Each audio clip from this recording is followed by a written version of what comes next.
Welcome to the Retirement Made Easy podcast, a show created to be your go-to source for straightforward retirement advice. Best of all, it is presented in a language that you can understand. Here's your host, certified financial planner, Greg Gonzalez. Hey, welcome to Retirement Made Easy. I'm Greg Gonzalez. Thanks for joining me. This is episode number 192. Never thought we'd get here. But on today's episode, what I wanted to focus on was two unrelated topics. The first off being sinking funds and why we are big proponents of those and describe that. So that's something that you can incorporate into your retirement budgeting. I know Dave Ramsey talks about sinking funds and their proper use, not only in your pre-retirement years, but also in your retirement years. It's something that some of our most sophisticated clients, and I would argue probably some of the most successful clients, utilize and have for a long, long time. So sinking funds, again, we've talked about them on previous episodes, but I'm going to try to explain them in greater detail so it's something that you can understand and utilize in your budgeting as well. And then we're also going to talk about target date funds within your 401k and explain those. There's a lot of people that we talk to that are invested in target date funds or retirement date funds, as they're sometimes called, within 401ks. And a lot of people don't understand how their money's being invested. Fidelity did a study in 2024 looking at all of their different 401ks. And in this study, they were able to see that about half of baby boomers born between 1946 and 1964 were invested in a target date fund. I would personally love to see that be a smaller percentage of the total 401k participants, but we'll talk about that in the second segment of the show. I promise you'll learn a lot about target date funds and their advantages and disadvantages. And after hearing all that, hopefully you can make your decision on what's going to be best for you and your situation. Before we get to those two segments, I wanted to mention our YouTube channel. It's called Retirement Made Easy. And all of the podcasts, so this is episode number 192, all the podcasts are on the YouTube channel if you want to listen there. And then we're also doing YouTube videos now. So anywhere from 2 minutes to 25 minutes, we're going through different topics, explaining different concepts, going through retirement plans that people have, case studies. We've got videos on Social Security. We've got videos on tax planning, withdrawal strategies in retirement. That seems to be one of the most popular ones. And I'm actually working on a second withdrawal strategy video at the moment. We've got a video coming out on retirement questions that people need to be asking. We're going to talk about Roth IRA secrets and 401k secrets that a lot of people don't know about. So there's a lot going on the YouTube channel, and we'll continue to release the podcast. We're not going to stop that. So if anything, every 2 weeks, you'll get to hear a new podcast episode, and every week there'll be a new YouTube video. Again, Retirement Made Easy, YouTube channel and podcast. We're stronger than ever. I didn't think we'd ever get to 192 episodes. My goal was always 100. So thank you, everybody who has supported us, listening for all these years. This summer was our 5-year anniversary for Retirement Made Easy. A lot of people have given some pretty good feedback, had emailed and called the office. And then we also have the people who are critical of what we do and what we say, and that's fine too. You can't make everybody happy. But I did want to take a moment and thank everybody who has supported us, and for all those listeners who were looking to hire a retirement planning team like we have at Retire Strong. Many of you have reached out, and we really, really appreciate your trust and your confidence in working with us, because our specialty is helping people, women and couples 50 and over, plan for a successful retirement. And if you're one of those people that hasn't reached out yet, you can find our website in the show notes, and we'd be happy to talk to you that way. All right, so let's talk about sinking funds. Sinking funds, what they are, why people use them, and how they can benefit you. So the idea of a sinking fund, so I want you to think back to the good old days when local banks and credit unions used to have what were called Christmas Club accounts. The concept behind this was, okay, when Christmas rolls around in December every year, A lot of people end up putting a lot of money for presents, for gifts, for food, for all the festivities. They ended up putting money on a credit card to pay for all those expenses, and then it might take you until tax time to get it paid off. So these banks and credit unions kind of said, hey, don't let that happen. Start saving up every month into this account that is earmarked. So it might be a money market or savings account that they offered with very little or if any fees at all that you can save once a month or every paycheck into an account. And those funds were earmarked for, November or December when you start having those Christmas expenses. And so just imagine if you saved $200 a month into this Christmas club account for 10 months, you'd have $2,000 plus any interest that you might have earned. And Dave Ramsey and his team at Ramsey Solutions, they talk about this. They're big advocates of this, creating sinking funds for a specific purpose, whether it's a Christmas fund, whether it's a car fund, vacation fund, whatever it might be, it's setting money aside earmarked for a future expense. So you're kind of saving up in anticipation for this future expense. Now with Christmas, it comes around the same time every year, so you can kind of plan. Car funds, on the other hand, maybe we drive the car another 6 months. Well, that just allows us another 6 months to keep saving up for that new vehicle purchase. Sometimes we end up driving a vehicle longer than we had anticipated, or maybe it runs into some issues and we need to replace it sooner than we had anticipated. And when I'm reviewing some of our prospective clients and current clients' budgets, their spending habits every month, a lot of times I'll see car fund, vacation fund, Christmas fund, and I know that they got it. They get it. It's music to my ears whenever I see that. Sinking funds are something that I personally utilize as well. When I have a car fund, I have a vacation fund, a Christmas fund. We have clients that set money aside for a wedding fund. Maybe they have a son or daughter that has a wedding that's coming up in the next year, 24 months or 36 months, and they're starting to set money aside for it. My kids are 1 and 3, so I haven't quite started that wedding fund quite yet, but probably it's going to be down the road. The other sinking fund that I highly, highly recommend is for those homeowners out there. At my home, there's always something that's needing replaced. There's always a big expense, whether it's a water heater, an appliance that goes out and needs replaced. In fact, I just spent $300 on having a fridge serviced. Maybe you need new siding, or it could be windows that need replaced. And by the way, windows are not inexpensive these days. Always something. It could be a remodeling project. Maybe you're remodeling your kitchen or your bathroom. So we know these expenses are coming up. And the best way to prepare for them is just put that as a line item in your budget. So have a home improvement fund, have a car fund, have a vacation fund, a Christmas fund. So money is set aside for a specific purpose, and you don't dip into it on a monthly basis to cover any other expenses. That money is in a separate account, and our local credit union, for example, allows us to open multiple different savings accounts, money market accounts, where they can earn interest. There's no extra fees or anything like that, and we can nickname them car fund, vacation fund, home improvement fund.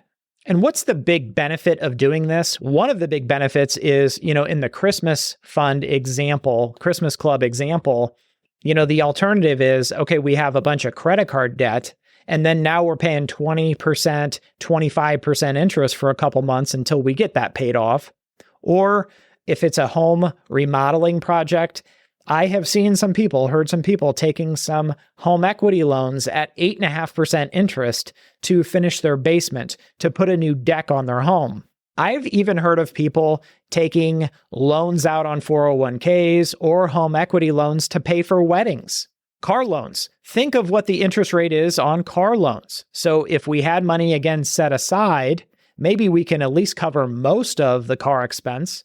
And I even use my car fund for repairs, or maybe it's a new set of tires that you need, or new brakes.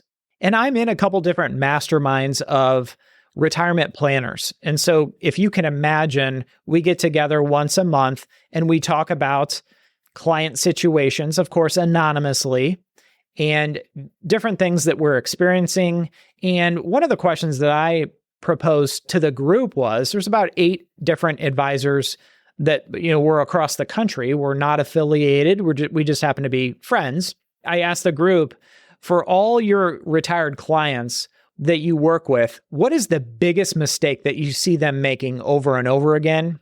And one of the big mistakes that multiple people had identified was retired clients sometimes dip in they need a big lump sum to either buy an RV, a new vehicle, put on a new deck, might be a big home improvement, and they always do so at the worst possible time. So meaning, let's say that the market is in the toilet and the market's down 20%, they choose that time to dip into their 401k to buy a new vehicle, to put on a new deck, whatever it is. And the pain there is twofold. Number one, they didn't alert their financial planner of this big expense that was coming up so that they could try to plan ahead months, years in advance. That would lessen the burden tax-wise. So imagine somebody was putting on an $80,000 deck. They say, well, I'll just take it out of my 401k and I need the money now. Now they've got to withhold money for federal income taxes, for most people, state income taxes as well. And they're forced to sell while the market is temporarily undervalued. So let's say it's down 20% off of the high. They're cashing out at 80 cents on the dollar. Plus they got to pay taxes on that. And it could push them into a higher tax bracket because they're choosing to take the lump sum out at one point in time instead of breaking it out into multiple withdrawals, even possibly multiple tax years. And as luck would have it, they all said, all these financial planners on the group said, it's always at the worst time. So the lesson here is, of course, sinking funds could have helped with that. But also, if you have big expenses like that coming up, once you're retired, let your financial planner know well ahead of time that, hey, I'm going to need this money. I'm going to need 80 grand for a deck. Or I've got this big RV that I want to buy. Let them know well in advance so they can start to plan. And if you're not already using a sinking fund, maybe start to do so. Have a car fund, vacation fund. It might be an RV fund. It might be, like I said, a deck fund or a home improvement fund. So every month you start to set aside money in the anticipation of a future expense. So when that expense gets here, we've got money that is ready to go. And one last thing, as you're looking at your retirement plan, because everybody should have a retirement plan, looking at, okay, this is the amount of money we're going to be spending in retirement. And it should be customized to the retirement vision that you have. And we like to break those expenses, our retirement spending, up into different categories. Check out my YouTube channel. I actually go into this. I have a retirement withdrawal strategy video that goes through this very, very detailed, and you'll learn what I'm talking about just by watching the video. So there's a link in the show notes to our YouTube channel, so check that out. But the expenses that you have, we like to break those out into fixed essential expenses. So that's like your grocery bill, utilities, auto insurance, things like that, homeowners insurance, things that they're non-negotiable. They are absolutely essential everyday expenses. And then we break out your healthcare expenses in retirement. And there's a couple different reasons why we do this. Pre-65, your healthcare is going to be different than once you turn 65 and you're on Medicare. And also, healthcare expenses tend to statistically go up higher. The inflation on healthcare expenses seems to be higher than like everyday, like grocery bills and utility bills and things like that. Our, gasoline, cell phone bill, water bill, all those kinds of things. So we like to separate healthcare expenses because the cost of living on it, inflation seems to be higher and higher and higher. We spend more on healthcare as we get older, at least statistically anyway. Then sometimes we'll put in, okay, what are the goals that you have? Maybe it's traveling. Maybe it's funding a college savings account for a grandchild. these are different goals that are very, very specific to you. Some people don't like to travel that much. Other people like to travel a lot. So we also know that probably you're not going to be traveling forever. There's the idea that there's the go-go years, the slow-go years, and the no-go years, and those are different phases throughout your retirement. You're probably going to be traveling most, if you like to do so, in those first 10 or 15 years, and less at the very end. So thinking about those goals and what's important to you is key. Then we like to look at, what are some one-time expenses that you might have in retirement? Maybe it's paying for a daughter's wedding or a son's wedding. It could be the down payment on your daughter's first home. It could be buying your grandson his first vehicle at 16. It could be vehicle purchases every 5 or 10 years. These are all the expenses that need to be accounted for that a lot of people just say, I'm looking at my fixed expenses every single month here. Can I replace those? And if I can, I'll be ready to retire. We need to factor in these other things, like when every day is a Saturday in retirement, is our spending going to be the same? And are there other expenses like traveling and other goals that you might have that need to be accounted for? It's not a matter of, unfortunately, just looking at, let's look at what we spend on a monthly basis. We'll take an average of the last 6 months, and that's what we'll use. If it were that simple, retirement planning would be a lot easier. To have a fulfilling retirement, you've got to consider your personal goals that you have, and those shouldn't sound good to other people. A lot of people have some things on their bucket list that they want to make sure that they can cross off. Other people, like myself, I would want to help with my grandkids, even though my kids are 1 and 3 right now, but I plan on helping with college education expenses for my grandkids one day, if I'm lucky enough to have them, because I know what a burden those student loans were on me and how I didn't get them paid off until I was almost 30. And I'll leave you with this. We have a retirement budgeting tool on our website, retirestrongfa.com. Click on the resources, and there's a budgeting tool that you can have emailed to you, and it costs nothing. All right, let's jump into target date funds. What are they? What are the disadvantages? What are the advantages? According to Fidelity's 401k research in 2024, half of all baby boomers who are 401k participants in Fidelity 401ks are invested in a retirement date or a target date fund. Well, how do they work? They're just based on your year of birth. And so, for example, if you're 65 this year, and they put you in a target date fund, which is, in a lot of 401ks, it's just the default option. If you don't choose, they choose for you, and they end up putting you in a retirement or target date fund. And a lot of people that I review their 401k statements, I see that they're invested in a target date fund. So if you're 65 today, you're going to be in a 2025 target retirement date fund. So that year, and they're on 5-year segments. So there's, for example, there's target retirement date 2020, 2025, 2030, 2035, 2040, so on and so forth. And so these target date funds assume that you retire at 65, like I said, and it's the target date fund that's closest to your 65th birthday. That's kind of how it works. And the idea here is, every year as you get older, the fund kind of shifts a little bit more from stocks, which are U.S. stocks and international stocks, to bonds, international bonds and U.S. bonds. Thereby, they say making your fund or your investments more conservative. The closer you get to retirement, they're shifting more of your mutual fund to fixed income, which are essentially bonds. They have lower risk and lower reward.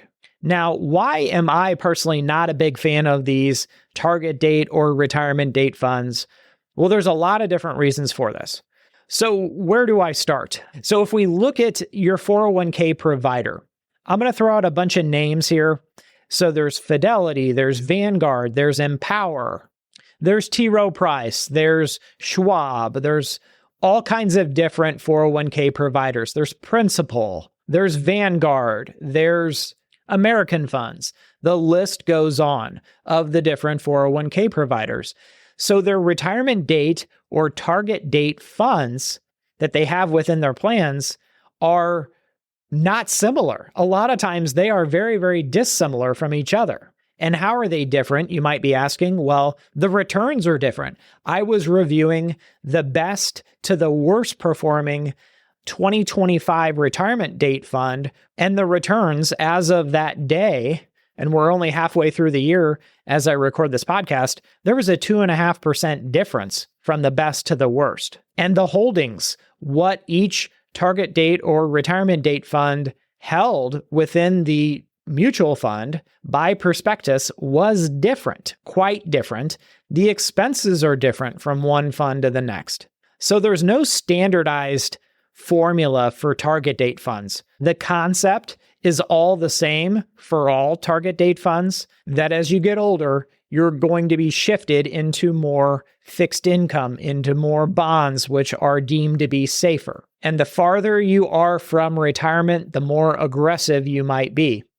So if you looked at somebody that's, say, 25 years old, they're going to be 10 to 20% in bonds, in fixed income. Now, you could argue that probably at 25 years old, just getting started with your career, why would any of your 401k be invested in an asset class that has returned 1.5% the last 10 years? I don't understand that. But what it does is the whole concept of target date funds, retirement date funds, it's a cookie cutter approach based on age. So if you're close to 65, you're going to be invested like every other person that's near your age. If you're in this fund, what it essentially says is that your personalized goals, your risk tolerance, and everything about you, we need to throw those out the window, and we're going to use a cookie cutter approach. And just like McDonald's, if you order a Big Mac, you get the same Big Mac as the next person. And I think that's a huge mistake. And it's a big shortcoming of these target date funds. It says that every 60-year-old needs to be invested exactly the same. Every 65-year-old needs to be invested exactly the same. I just don't buy into that. I don't think it's good for people. And then the worst thing about it is if you look at that 65-year-old right now, and you look at their target date fund, the 2025 fund, most of them, when you look at the different target date funds from the different investment companies out there, they're going to have, give or take, 40% in US and international bond indexes. And so if you look at the performance for the US total bond market index the past 10 years, it's about 1.5%. And that's before fees. And if you look at an international bond index over the past 10 years, it just did slightly better, about 2% per year for the past 10 years. And so these target date funds, they take 40% of your money, and that's what they're putting you in. The other 60% is carved up into US stock market and the international stock market. But 40% of your money, give or take, is now in, again, these US bond market index or international bond market index, which haven't done squat over the past 10 years.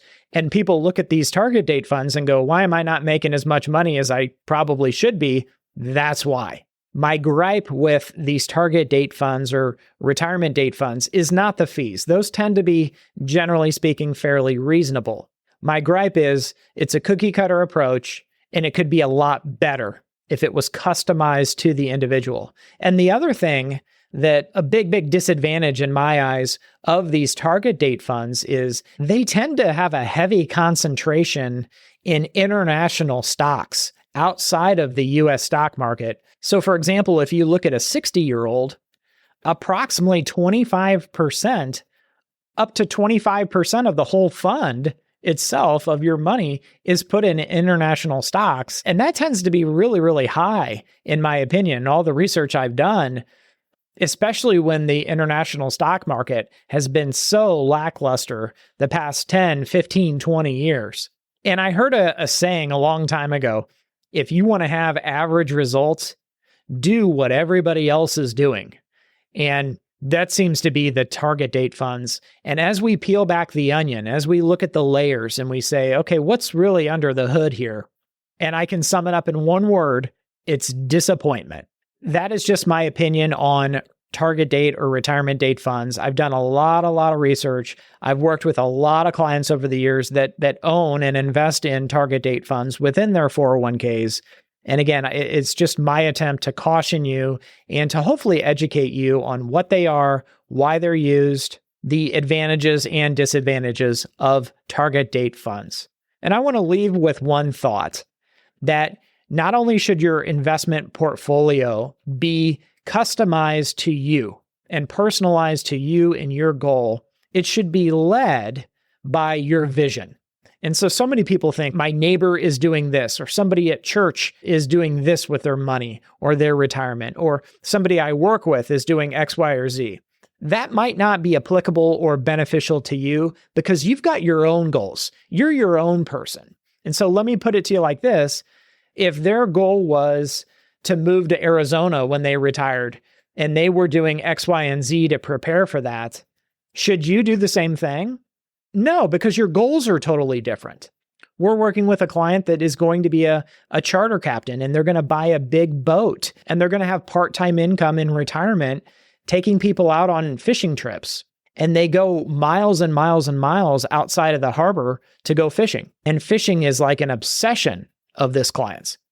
But that doesn't sound good to me. When I get too far out there and the waves are big and all that, the white caps, I get seasick and it's just not enjoyable. But I like to go a couple times a year. I'll go fishing and that's fun, but not every day. But they can't get enough of it and their plan has to be different. I've got another client that they're retiring early because of medical issues, and what they pay in prescription drug costs is sky high. And they know it, and there's not a generic available for it, but they're going to retire early while their health is still here, and they're going to travel to all the national parks. And they have so many neat goals. They want to go to Nashville and visit the Ryman Auditorium. If you've never been there, highly recommend it. They want to go to the Grand Ole Opry. They want to visit the Country Music Hall of Fame. They want to go to a Yankees and Red Sox game. They want to go to a concert at the Red Rocks in Colorado. So I just described a couple different people and the visions, their retirement visions and the goals that they have.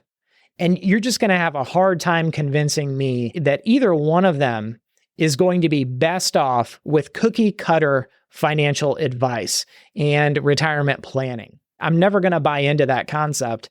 And that's what you get with a target date fund. I hope this episode has been helpful. I'll see you next time. And remember, always dream big. Content in this material is for general information only and not intended to provide specific advice or recommendations for any individual. The content in this material does not necessarily reflect the views of LPL Financial. This is a hypothetical example and is not representative of any specific situation. Your results will vary. The hypothetical rates of return used do not reflect the deduction of fees and charges inherent to investing. The opinions voiced in this material are for general information only and are not intended to provide specific advice or recommendations for any individual. To determine which investments might be appropriate for you, please consult your attorney, tax advisor, or financial planner prior to investing. This is a hypothetical example and is not representative of any specific investment. Your results may vary. All performance referenced is historical and is no guarantee of future results. All indices mentioned are unmanaged and may not be invested into directly. There is no guarantee that a diversified portfolio will enhance your overall returns or outperform a non-diversified portfolio. Diversification does not protect completely against market risk. All investing involves risk, including loss of principal. No strategy assures success or protects against loss. Securities and advisory services offered through LPL Financial, a registered investment advisor, member FINRA SIPC. Traditional IRA account owners have considerations to make before performing a Roth IRA conversion. These primarily include income tax consequences on the converted amount in the year of conversion, withdrawal limitations from a Roth IRA, and income limitations for future contributions to a Roth IRA. In addition, if you are required to take a required minimum distribution, RMD, in the year you convert, you must do so before converting to a Roth IRA. This information is not intended to be a substitute for specific individualized tax advice. We suggest that you discuss your specific tax issues with a qualified tax advisor. Fixed and variable annuities are suitable for long-term investing, such as retirement investing. Gains from tax-deferred investments are taxed as ordinary income upon withdrawal. Guarantees are based on the claims paying ability of the issuing company. Withdrawals made prior to age 59 and a half are subject to a 10% IRS penalty tax, and surrender charges may apply. Variable annuities are subject to market risk and may lose value. Riders are additional guarantee options that are available to an annuity or life insurance contract holder. While some riders are part of an existing contract, many others may carry additional fees, charges, and restrictions, and the policyholder should review their contract before purchasing. Traditional IRA account owners have considerations to make before performing a Roth IRA conversion. These primarily include income tax consequences on the converted amount in the year of conversion, withdrawal limitations from a Roth IRA, and income limitations for future contributions to a Roth IRA. In addition, if you are required to take a required minimum distribution, RMD, in the year you convert, you must do so before converting to a Roth IRA. This information is not intended to be a substitute for specific individualized tax advice. We suggest that you discuss your specific tax issues with a qualified tax advisor. Retire Strong Financial Advisors and LPL Financial are not endorsed by or affiliated with the United States Social Security Administration or any government agency. Retire Strong Financial Advisors and LPL Financial are not endorsed by or affiliated with the U.S. Centers for Medicare and Medicaid Services or any government agency. Thank you for listening to the show today. Check us out at our website, retirementmadeeasypodcast.com. And if you want some help from Greg, submit your questions at the bottom of the page or sign up for a 30-minute retirement coaching session with Greg. We'll see you next week.